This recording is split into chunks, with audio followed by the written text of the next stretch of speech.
Hey everybody, welcome back to The Varied Life. Steve here, the retired hobby tech guy, American expat living in Korea because we sold everything and retired early. So, yeah, with that being said, exploring the expat life here in Korea, what happens under martial law, and Yoon has been impeached. So, yeah, there's been a lot of stuff going on. And in case you haven't heard, yeah, Korea declared, their president declared martial law. I don't know, it was like 12 days ago or whatever, in the darkness of night. And the whole thing was kind of odd. Now it's coming out that he had talked about martial law way back, even in the summer. So, yeah, this is kind of a strange thing. Now, there's two main political parties here in Korea. You have the People's Power something, whatever movement, PPP, and then you have the Democratic side. So it's kind of like we have the right and left here in Korea as well. Me being an independent and being an expat who's retired here in Korea, not my monkey, not my circus, but it still concerns me to some degree when things like this happens. So, but with that being said, I always have a backup plan, and if we got to go somewhere, then and have to leave Korea, then we have plans. But with that, he declared martial law and then instructed the military and the police to keep the politicians out of the National Assembly building because under the Korean law and constitution, they can vote against the president ordered martial law and vote against it. And so, again, a system of checks and balances, kind of like what we have in the United States. But he declared martial law and he told the military and police to keep the politicians out so they could not vote. So he could keep the martial law. And that's very problematic because now you're doing away with the due process, you're doing away with the constitutional rights and processes of the way things are supposed to work here, kind of like what we have in the United States. Yeah, very, very odd. And the knee jerk reaction for this was just incredibly crazy because there was fallout from this. It was bad for the economy. Tourism is going to take a hit on this. Countries doing business with Korea are kind of like, whoa, wait a second. No, that's okay. We're going to hold off and wait until we see where this whole martial law thing goes, because traditionally, when you think of martial law, you don't think of positive things. It's only negative, like military coups, the country's not stable, infrastructure, finances, everything takes a hit. Even the currency exchange ended up taking a big dip. It was around 1,300. Now it's like 1,400, 1,430, something like that. And it's predicted that it will go up to the 1,500 mark, which is really rare. It's good for people like us, like Americans, or people that have American dollars because our dollar goes further. But for the Korean people, the normal people, yeah, it's not good for them at all. For business, for finance, for pretty much everything, because now you're spending more won and you're getting less, and so it's not really a good thing that's going on here. It's very problematic. So anyway, that's what we got going on here, and my lights in the background are going like crazy. I wonder if I can adjust those. Pattern. Maybe. Okay, maybe we'll just do that. Okay, maybe that'll chill out on that. So anyway, yeah, it ends up it just caused a lot of problems financially and overseas and even within the country itself. It's very, very problematic. And it got so bad to the point that about anywhere from 73 to 83% to 90% of the Korean people wanted him to be impeached, Yoon, the president. And so he ends up making some statements. They did an emergency vote according to the procedures that they have. And the first vote, it tanked. It didn't work. So they called for a second vote. And we'll get to what happened. But you already know because he's been impeached.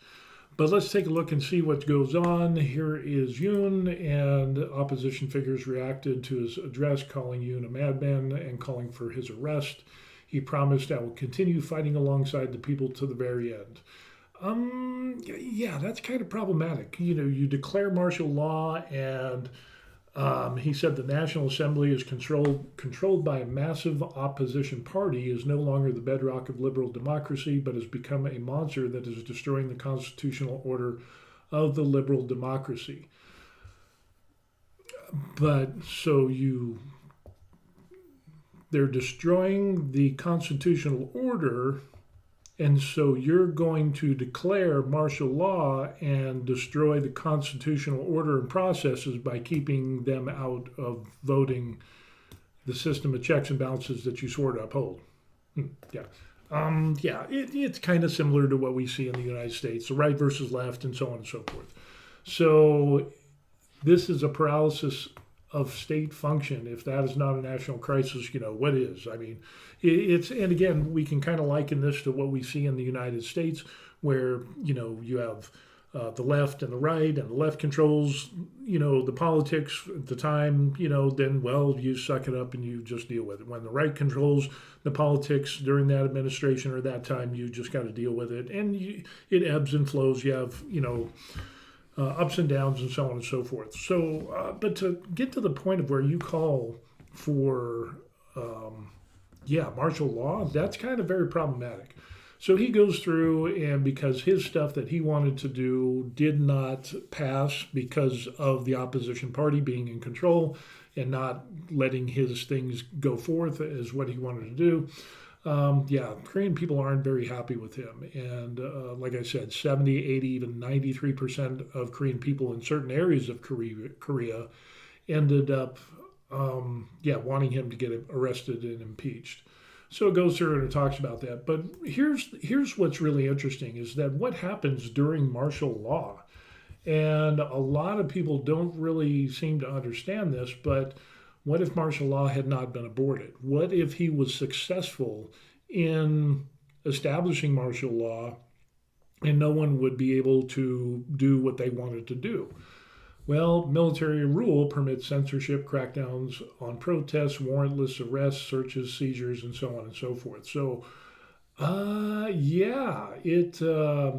that could be very problematic, especially for a republic or democracy.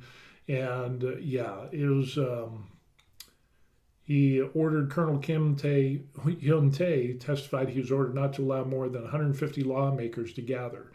The police also gave emergency orders for 31 police stations to be on standby, mobilizing some 1,500 officers in the Uido and Yongsan areas. So basically what he's doing is he's saying, hey, you can't have more than 150 lawmakers, because he knows that if you have more than that, then they can vote the martial law down. They can negate it. So anyway, it ends up, there's a lot of things that could happen. Given Yoon's martial law decree banned all activities by the National Assembly, legislators who convene could theoretically be considered lawbreakers and face arrest. Article 9 of the Martial Laws Act empowers the martial law commander to conduct arrests, detentions, searches, seizures without warrant when necessary.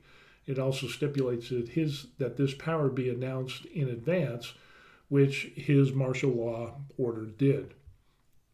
So they could arrest people, they could throw people in prison and jail, they could unlawful search and seizure, which would be lawful under martial law. But that is very problematic. And this, like I said, whenever you talk about martial law in the history of any country, let alone Korea, it is never with a positive insight. There's no positive effects to martial law. In the way that maybe if there's a natural disaster and you declare martial law and you tell people don't go outside because they'll get hurt and you're saving people, then that makes sense for the government to call martial law. Or in times of war and, hey, people don't go outside because there's war, there's bombings, then that makes sense.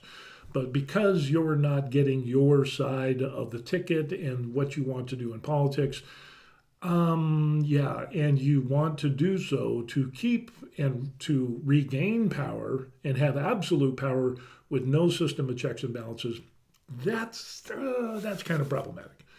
So anyway, it ends up that the whole 9 yards happens, and with Kim or Yoon what happened with him is that they sent the investigators to his offices, and then they barred the investigators from gathering documents and so on and so forth, which they're supposed to do by law, and eventually they did. So yeah, it's just this back and forth thing that we got going on, and yeah, very problematic.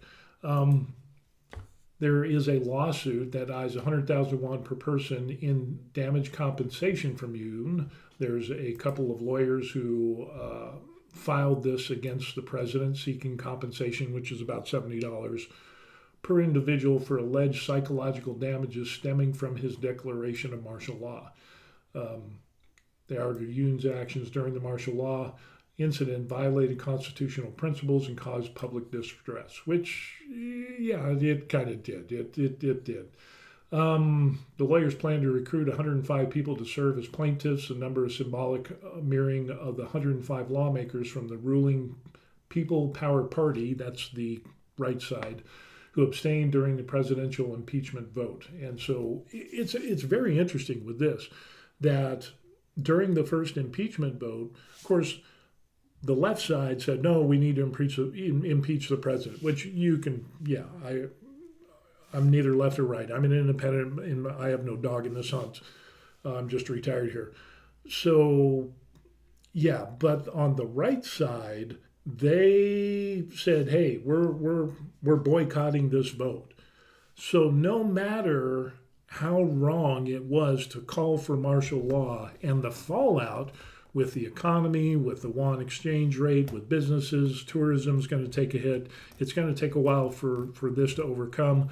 I was actually reading some articles talking about how Korea's credit rating might take a ding, which is huge. That is a huge thing. So yeah, for that to even be considered, obviously Yoon didn't look and see that there would be consequences for his actions. The end justifies the means, regardless of how many people it hurts, or businesses, or the economy, or the people of Korea. And again, I'm an outsider looking in. There's a lot more details, but this is just what I glean. So yeah, it just ends up that they're doing that, but it ends up that the Korean won is unlikely to return to past levels for some time because of this political crisis. And we talked about this, and it could be difficult for the won to dollar exchange rate to return to levels seen in the past for some time. Following the incident, the Korean won had weakened sharply to just below 1441 level, the lowest in more than 2 years, though it rose 10.1 won from the previous session to be quoted at 1426.9 against the dollar on Tuesday. It's hard to say. The foreign exchange market has been stabilized, and investors are taking a wait and see what happens. So yeah, this is there's been a lot of talk about it. There's a lot of people who are exchanging American dollars for won because they can get such a great return. And again, I think when we first got here, the won rate was around high 1300s, maybe 1400, the low 1400. But it went up and then it went down, and then it stabilized around the 1300-ish, 1350, somewhere around there, 1325, 1300. And that was kind of it. And it was kind of looking like it would, kind of stabilize. And then, this thing definitely kicked it off, and boom, it just spiked huge into the 1400s, which is good for people who have American dollars, bad for the Korean people. So, yeah, it's going to be a while for that. Anyway, talking about the credit rating hangs in a balance after the failed attempt to impeach the president. So on the first vote that they had, yeah, this was brought up as like, oh, yeah, your credit rating might go down in the world. Every country has a credit rating. So maybe that had some influence on the second impeachment vote, which did get passed and did impeach President Yoon. So, yeah, the credit rating Korean has boasted for the last 10 years could face downward pressure amid domestic political instability. So, yeah, it's, obviously there's a lot of fallout that is that came with calling for martial law. And the majority of people, whether you're right, left, independent, or whatever in Korea, the majority of people wanted Yoon arrested. And so much so that they had 150 to 200,000 plus people protesting in front of the National Assembly every night for like the past 12 days or so. And it has really picked up streams, what's the word I'm looking for? Momentum. Let's say momentum. Picked up steam. But yeah, the momentum of that has gotten huge. I mean, celebrities got involved, people got involved. It was amazing. Just how many people were involved. And unlike the United States, where they have protests and they, overturn cop cars and burn dumpsters and all that stuff, the Korean people value their freedom of speech and their ability to protest, but they don't trash their own communities. So thumbs up to the people of Korea. And they even clean up after themselves when the protests. I mean, there's videos around where it shows Korean people who are protesting, impeach, impeach, impeach. And then after, it shows them picking up and trash, leaving it in better condition than what it was before. So yeah, very, very crazy on what we got going on here. So I know there's some other people that asked me and said, hey, well, what else is going on in Korea when it comes to this martial law thing? Matter of fact, yesterday I got a message was asking me, am I okay with this martial law thing? Matter of fact, okay. Nope, I'm good there.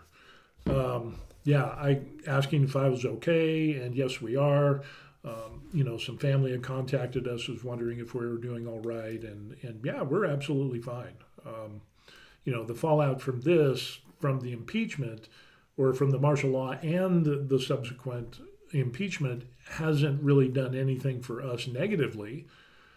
On the positive side, we get more won for the dollar, which is good for us, not good for the Korean people, but hopefully things will stabilize over time and get back to normal. So, yeah, with that being said, Yoon has now been told and ordered that he can't leave Korea, which is something that hasn't really happened in a long time to a president. So he is removed from power. So I'm assuming it is the prime minister that is in the interim. And I think there's some things in the Korean constitution and law that talks about that they have to have another election within, if I remember, if not, I think it was like 60 or 90 days or some type of time frame that they would have to vote for another president. So yeah, things are going to get really interesting here. And hopefully it's geared towards more common sense, where it's geared towards helping out businesses and people with good ideas from both sides, and they can come together in unity to build Korea up even more than where it is today. And the economy took a hit. There's the exchange rate is not in a good place. Problems with, a lot of different things, but hopefully Koreans will be able to get past those things and get back on track to being prosperous. So yeah, it'll be really interesting to see what happens with all that. So anyway, that's what we got going on. I thought people should know that Yoon has been impeached. The vote was yesterday, and it's Sunday now. It's almost 11 o'clock during the day. So yeah, he was impeached, and now they will have basically like their Supreme Court that will convene, and we'll see what happens to him. Now, there's also a lot of things with Yoon that's going on that is very problematic with his wife. There's German stock manipulation. There's unsanctioned gifts and so on and so forth. The usual stuff that happens with politicians, caught in corruption and so on and so forth. So there is the conspiracy theory that Yoon declared martial law because he was getting too much, his wife was getting too much attention because of her supposedly corrupt activities and his supposed corrupt activities. And also it was either his mother-in-law or his mother was receiving money from something that they weren't supposed to be receiving. It's kind of like Biden, Biden's son getting millions of dollars for the crap he painted or whatever. Gifts just magically appear from around the world. And So yeah, some people are saying that this whole martial law thing was to kind of like give him a slap on the wrist, and then he would be removed from presidency, and then it would be a done deal, and nobody would investigate his wife or the stock manipulation or the corruption or there's a lot of other stuff that's probably needs to be uncovered. But we'll see how that pans out. And again, I have no dog in this hunt. I mean, other than living and being retired here in Korea, I love Korea. It's great. Both the wife and I enjoy it.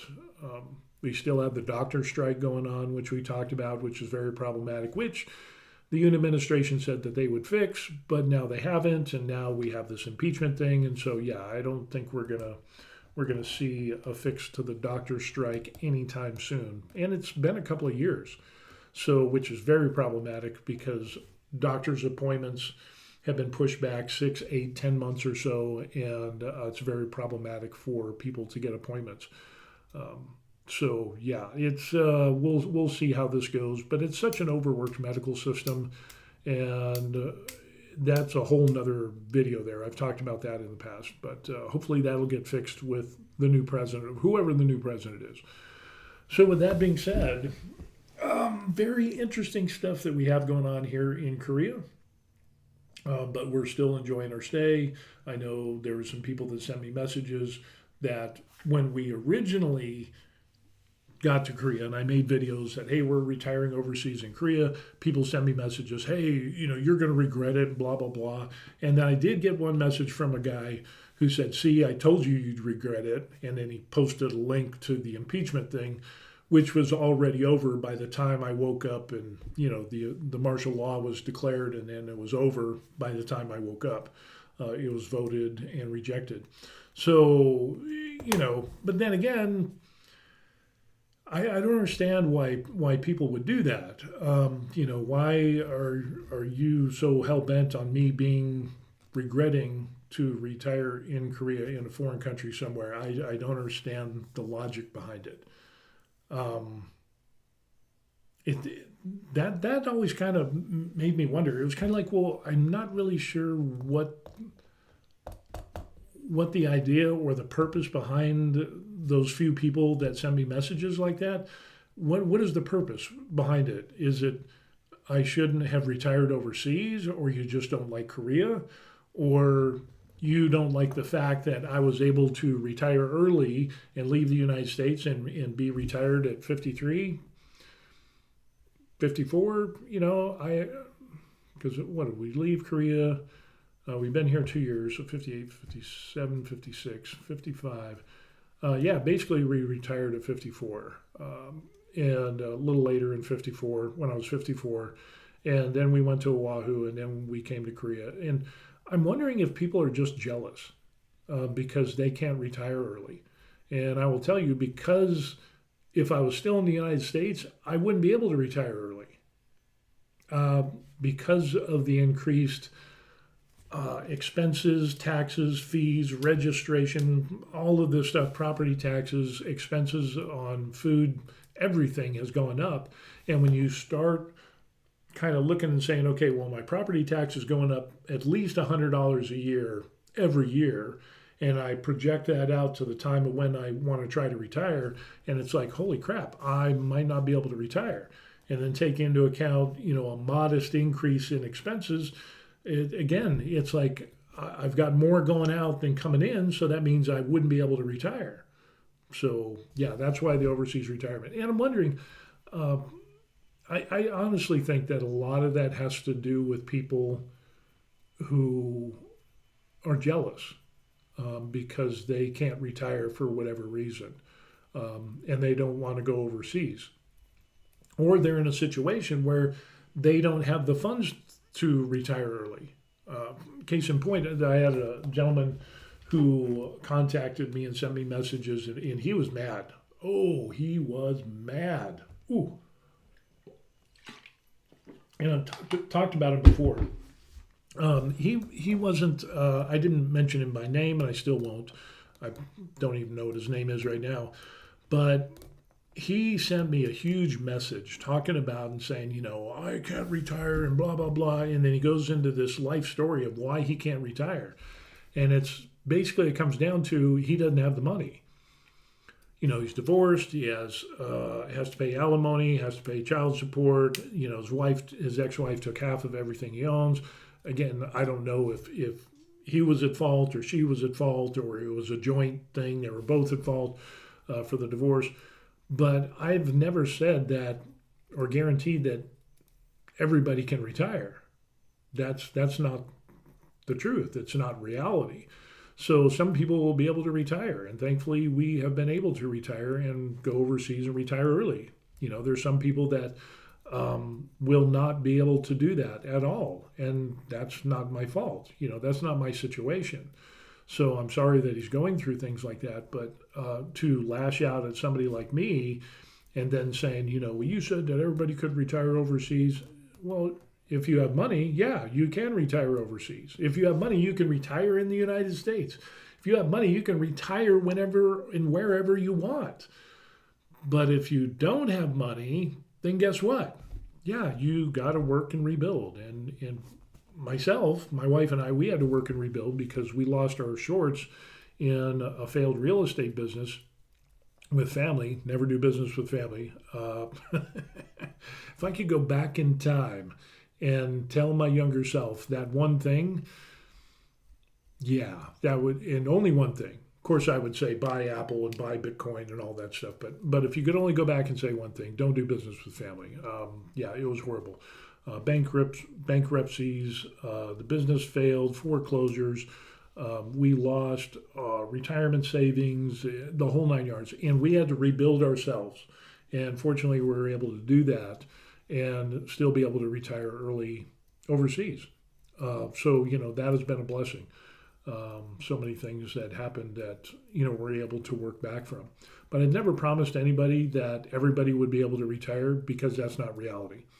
And blaming me for the situations that you were in because you can't retire, I don't see. And then you try to flip that, and then you send me messages saying, so the impeachment thing, or martial law, see, I told you you'd regret it. And it's like, no, I don't regret it.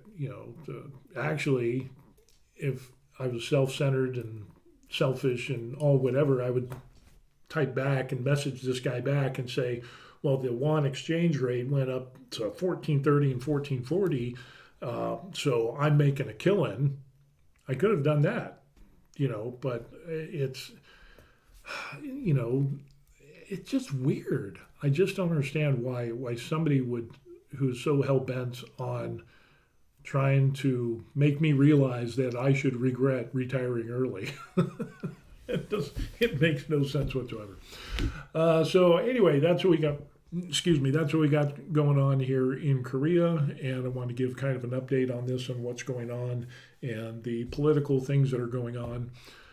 For those of you who follow the Johnny Somali thing, the IRL streamer who got in trouble here in Korea, his court date has been pushed back from December, which is going to be in a few weeks, or a week or two, all the way to, I think, 7 March. And he can't work, he can't stream, and he's not in jail. He has to make it, but he can't work because he's on like a tourist visa, and that's on hold until this whole rigmarole goes through. So, yeah, it looks like he could get hung out to dry, and we'll see what happens. I'm hoping for prison time for him because he's a worthless human being, in my opinion, and I don't say that too often. But other than that, we're enjoying it here. So that is what we've got going on. And again, I'm Steve from The Varied Life, the retired hobby tech guy, and I do some hobby stuff. I paint stuff. I'm getting into laser engraving and doing that. Do some fitness stuff. And of course, I do these Retired in Korea updates and tell you what's going on with our lives as we've left the States and retired overseas. So if you have any questions, you can email me and I will get back with you. As of this time, I have answered every single email that somebody has sent me. So I appreciate that. And if you also appreciate the videos, like and subscribe to my channel. I would appreciate that. And if you want to go a step further, you can buy me a coffee by using the description link down below. And also have these people over here, which these people are awesome, and they have bought me coffee in the past, and yeah, it's kind of cool. So you can do that as well. Anyway, that's going to be it. Everything is still okay here in Korea, and if anything changes or gets worse, we'll let you know. From time to time, we'll see how it goes. So with that being said, I hope you have a great week because it's Sunday here, so that means it's Saturday where you are. So enjoy the rest of your weekend, and tomorrow it's back to the grind. Go back to the gym and then come home and, do what retired people do. And it is what it is. All right, that's it. Again, thanks for watching. We will see you on the next video. Peace. Yeah, good stuff.